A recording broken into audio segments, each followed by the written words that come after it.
FSN Radio. It's all about what's next. Go to financialsurvivalnetwork.com and sign up for your free weekly newsletter. You'll also get 3 free reports. The Financial Survival Network. It's all about what's next.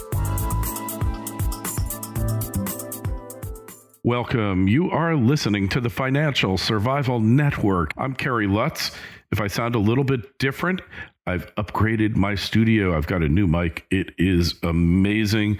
It is a Cloud 44A based upon the old vintage RCA 44A back from the 30s and the 40s. It's made the same way in the same lab. I'm not a paid spokesman for them by any stretch, but I talked to the guys. I met Roger Cloud, who came up with this concept. The only difference is it's got a built-in preamp, not to get too technical. So as a result, the mixer doesn't have to work as hard to get the same high quality sound. It's the best mic I've ever used for podcasting. I'm really thrilled to be using it now. Hopefully the sound quality of the show has increased dramatically. I think it has. I'm sounding better to myself, and I have to listen to myself all day, so I can only imagine how you feel. We're going to be talking about the coronavirus, what the truth is. Got somebody on who is a scientist, scientifically trained mind. You're going to hear from him. We're going to talk about how that affects the election, all of this. Our good friend, Gerard Lameiro, is back with us, and Gerard, it's so good to have you back on. I haven't talked to you in a while.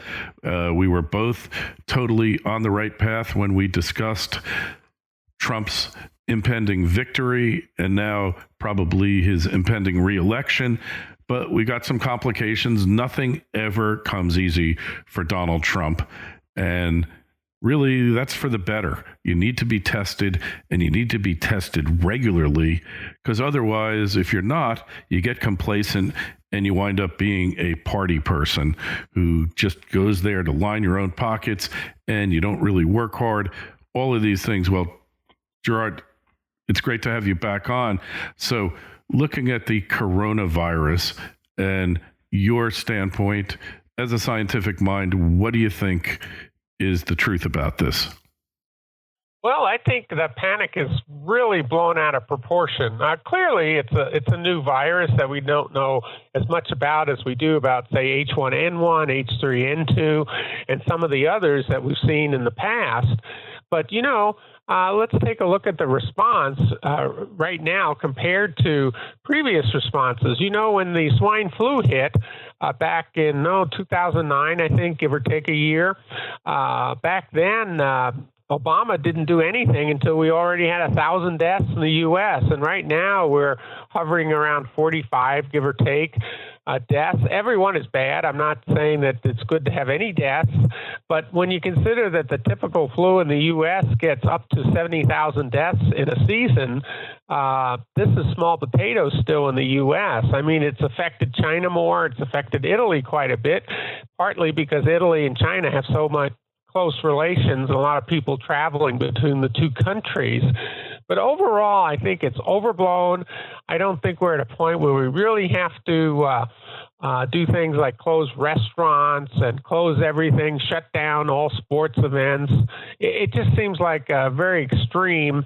And I'll be honest, given the fact that I track the elections very closely, I think it's a political game, just like Ukraine and the Russia hoax were there. I think this is a crisis of sorts, maybe a small crisis, a new sickness and that, but being exploited by the media to try to somehow bring down this economy and bring down this president, because they sure didn't do it with the Russian investigations that went on for years, and it didn't work with Ukraine or any other thing they went after Trump with, because they were all empty kinds of attacks on the president. And I think this one is too, but I think he's holding his own. I think he's doing well.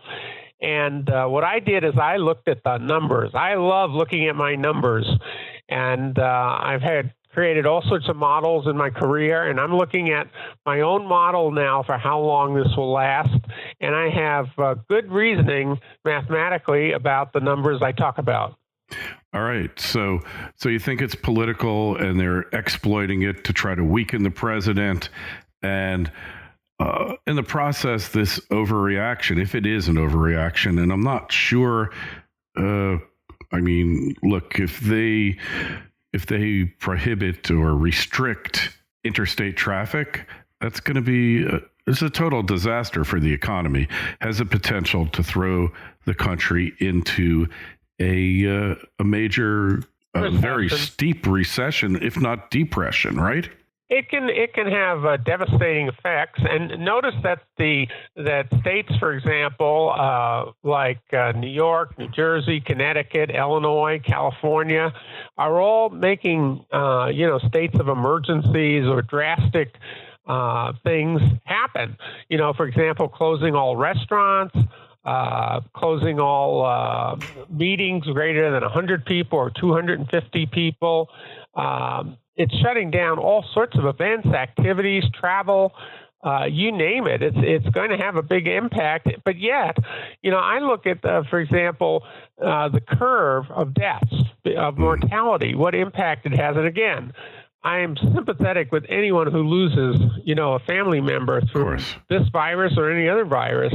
But you look at the Pareto, if you will, we can use that term, of the deaths, you see that most of them are people who are over 80 that die, who are already compromised. And then you look at the 70-year-olds, the 60-year-olds, the 50-year-olds, it keeps dropping, and the numbers just keep going down and down and down. So in other words, it does impact, but who does it impact the most? The elderly who are compromised, that have lung problems, that have cardiac problems. And those who are middle-aged, the World Health Organization spokesman said recently on Fox News, I heard him personally because I listen carefully, and he said 80% of people who get this are going to get minor symptoms.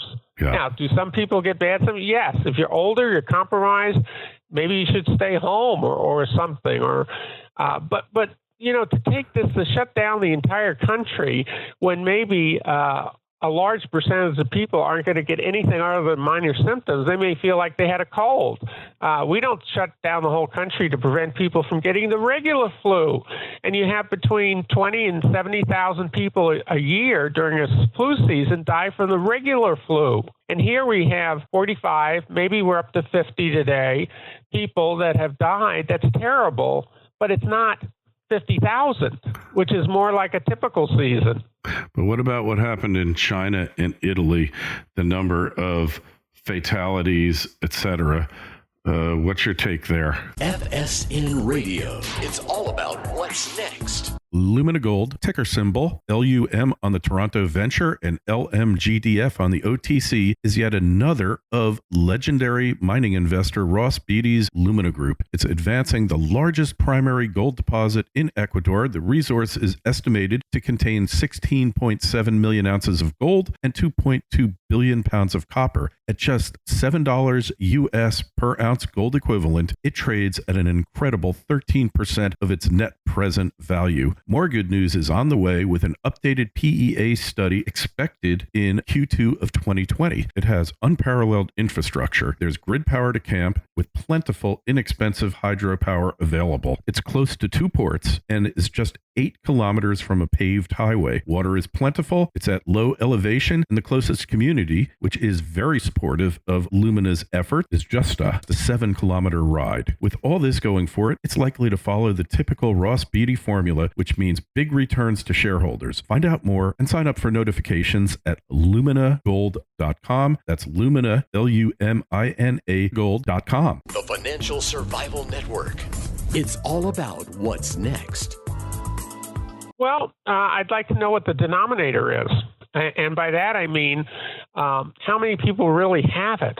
When they say that, X thousand got it and X dozen were killed, it comes up with a percentage that looks a little scary to some people. If you hear 2%, 3%, as opposed to 1% or 0.5%. But we don't know what the real take is. How many people really have it and don't even know it? I mean, we're going to test the entire population of the world to find out. But just to assume that on a limited denominator, we should use that as the global, the universal denominator, I think that's a mathematical mistake, because we may have millions of people that have it right now that don't know it and feel great. Maybe you and I have it. Who knows? Yeah, I don't think I have it, but any of us could have it. In theory, we could have run into somebody at an airport or whatever. Oh, I totally agree with you. You never know. And you might be asymptomatic, which is all the more reason you're never going to know whether you had it or not, obviously. But it's really having an immeasurable impact, travel, everything. It's going to hurt the economy, and there was no other way to hurt this economy. We've had people say on the left, I wish we'd get a good recession to get that Trump out of office. And, this may be their opportunity. And look at the states, by the way, that have done a lot of the states of emergency, declaring states of emergency where the governors get power. Coincidentally, everyone that I just mentioned, I think, has a Democratic governor. Yeah. And is it being done for political reasons? Maybe. I don't know. Yeah. Well, it's a little bit scary, though, because it's the unknown. Pandemics, I think it goes back in human evolution. People really get scared when they hear that, when they read about it. When you read about the Middle Ages, you read about the waves of plague that they had, and you can't help but be concerned about it, perhaps a bit fearful of it. But there's something to think about, Kerry, and that is, how does socialism operate? I have a brand new book out that I think is the best book ever written on socialism, called Real World Socialism. Just came out in January, because I knew it was going to be a big issue this year. What is one of their major tactics that socialists use to try to infiltrate a country and change it into a socialist country? Fear, crisis. Yeah. They do it all the time. They've been doing it for 150 years. You remember things like Ebola? That was a big potential crisis. Swine flu. How about cranberry? Do you remember the cranberry crisis? Yeah. About cranberries might do things, and they use all sorts of things. How about global climate change? There's a lot of evidence that is nothing more than a propped up hoax. And there are many scientists who disagree, and there are some who agree. And I'd say first look at their funding before you read their papers. That's who's funding them, because that gives you an idea if there's any bias or axe to grind. But, a lot of folks really believe global climate change is blown out of proportion. The end of the world in 10 years, 7 years. Well, what did Al Gore say in Inconvenient Lie? I mean, Truth, that movie that he put out there. He gave us 10 years, and that was in 2005. So he was a little bit off, wasn't he? Right. But they keep saying it. AOC, the famous Congress lady from New York, she has us ending in about 10 years, or maybe it's 9 years now. And they live by crisis, and that's how you gain power. You scare the people to death and say the government is the only thing that's capable of handling the problem. And yet, most governments, even governments in free countries, are run by bureaucracies, and bureaucracies spend most of their time protecting themselves, not so much their people. They're like any other organism. Bureaucracy, right? Yeah. The first purpose of an organism is to assure its own survival. And I mean, humans are no different. The first thing we do is look for survival, but because we've developed so much, we have kind of gone up the Maslow's, curve there, his list of priorities, the pyramid, I guess. And yeah, absolutely. Sure. So we don't even think about a lot of this, but it's definitely true. So prediction for the election, you still believe it's Trump's to lose or to win? I think Trump has got it nailed. Even with this is going to end. By the way, my prediction, I should give you the prediction on the coronavirus. Yeah. The crisis component of this, I think, will be over between April 15th and May 15th. Mm-hmm. And I did my own study of all the numbers I could put my hands on. I totally agree with you. And tell me why. Well, because of the nature, there's a lot of factors that go in. I use a lot of different trends at the same time. But some of the important trends are there's a seasonality to flus to begin with, where they typically end by May. There's also a certain burnout. People cannot keep their emotions at a high level. People can't give up all baseball. They can't give up all rest. It runs against human nature to stay in a state of panic for very long. So that's a reason that's going to mitigate. And even if it doesn't mitigate, people are just going to go back and say, why bother to worry about this? Yeah, so the also burnout. The facts come out and things like that. So I think with 80% probability at least, I would say between April 15th and May 15th, the coronavirus crisis will be over. The market will start bouncing back, in my opinion. And a lot of people are going to be able to buy stuff at bargains. They sold stuff when it was 28,000 Dow, and they're going to buy it back when the Dow's at some lower number, and they'll participate in a little bonus that they didn't plan on originally this year. Yeah, well, so that's what I think is going to happen. And I think as far as the election goes, my current forecast is Trump 367. The Democrat, whoever it is, 171. We could talk about that because I don't think it's Biden. Let's talk about that. Yeah, we both agree on that. It's the person behind the curtain.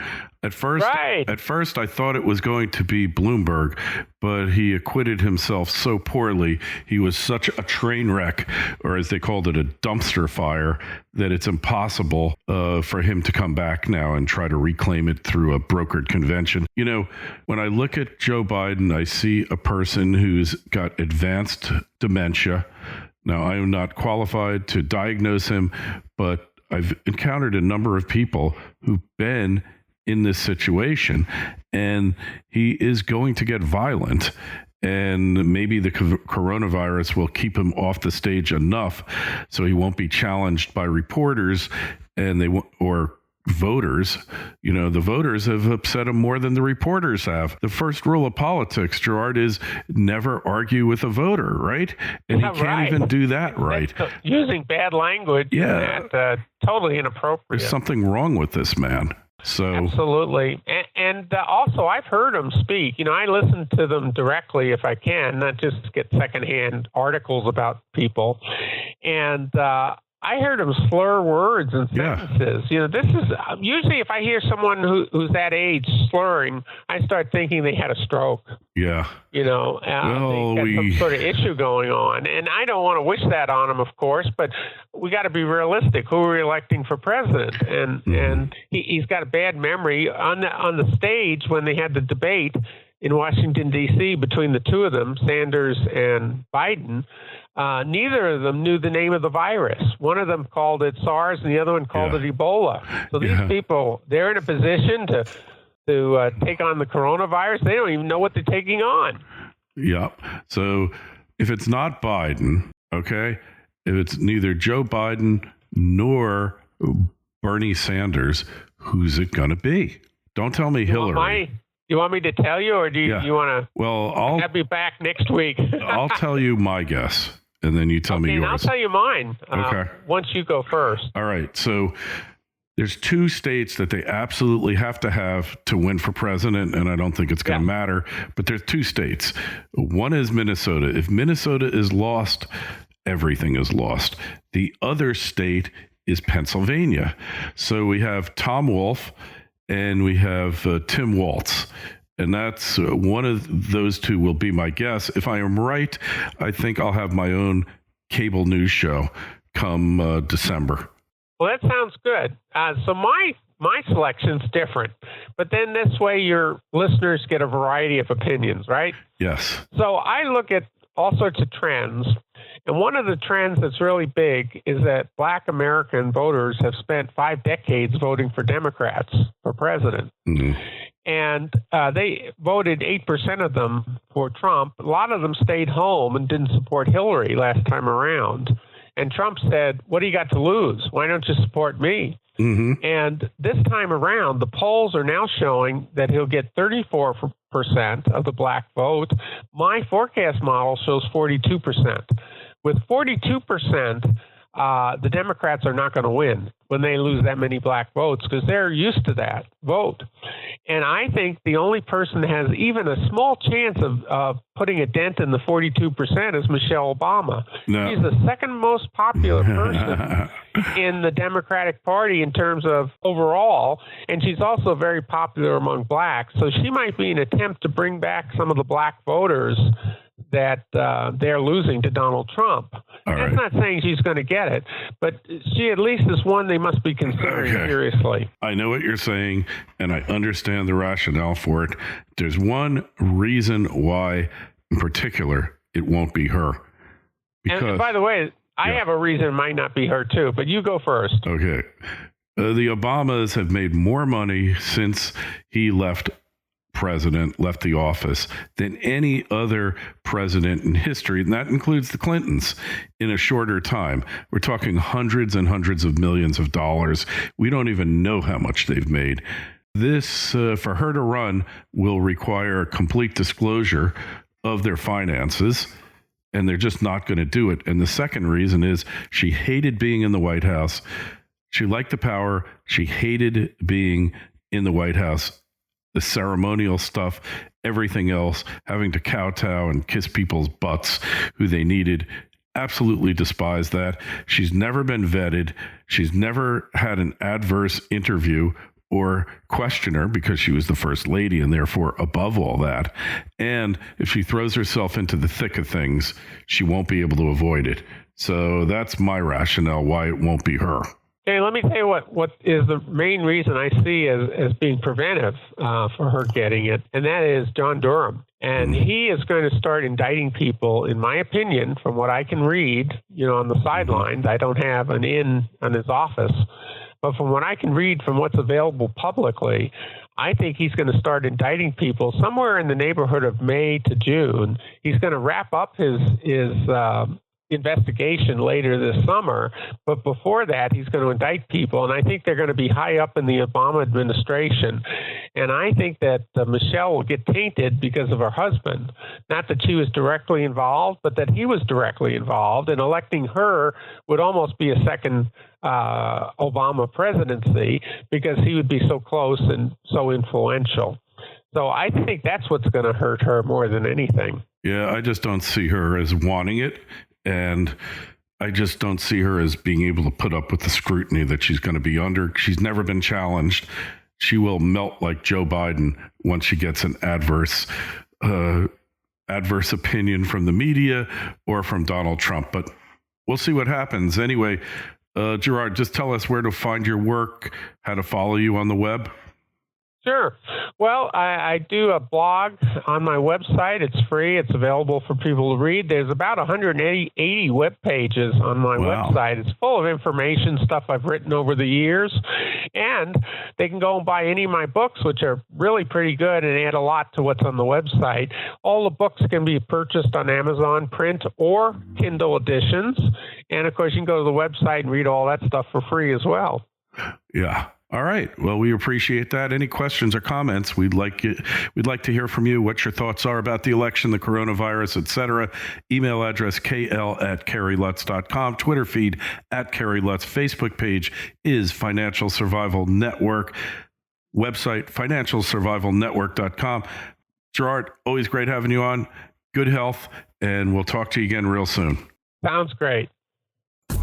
FSN Radio. It's all about what's next. Go to financialsurvivalnetwork.com and sign up for your free weekly newsletter. You'll also get 3 free reports. The Financial Survival Network. It's all about what's next.